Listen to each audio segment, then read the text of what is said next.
જય શ્રી કૃષ્ણ. ના ના બેરે હવે તું ક્યાં ખોટી થાસ? તે બેન કયો મહિનો લાગ્યો? ઠીક છઠ્ઠો. તે બહુ દુબળી લાગે, પેટ નથી દેખાતું હે? તે ખવડાવવાનું રાખો ને કે છોકરાને જન્મીને પેટીમાં રાખવો પડશે તઈ. તે બેનાને બહુ ફિટ કપડા ન પહેરાવશો ને કે છોકરું વાંકા ચૂકવું આવશે. અને હું તો કહું તું હે ને ઘી માખણ દબાઈને ખાવાનું રાખ, છોકરું અસલ બાચકા જેવું આવશે. અને બહુ હુઈ નહીં રહેવાનું, છે ખુદી કામ કરતું રહેવાનું, શરીર તો જ હરતું ફરતું રહે ને. અને હું તો કહું ઘરમાં 2 વાર બેઠા બેઠા ઘસીને પોતા મારવાના, તો જ નોર્મલ ડિલિવરી થશે. હા સાચું કહું બેન. અમાર ડોસી તો છે ખુદી ખેતરોના કામ કરાવતા હતા. હા નાના બેન, અત્યારના ડોક્ટર નું બહુ માનવાનું નહીં, નકરા રૂપિયા પડાવવા ને એટલે ખોટી દવા લખ કરે.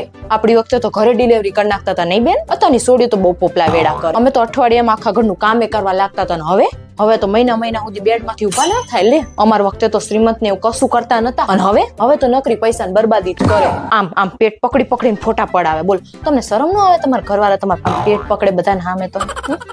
તારું પેટ જોઈને તો એવું જ લાગે છોકરી આવશે. પણ જો બેટા, ભલે છોકરી આવે પણ એક છોકરો તો જોઈ જો. અને બેન ઓલા સારંગપુર હનુમાન ની બાધા રાખો, હું સાચું કહું છોકરો આવી જશે.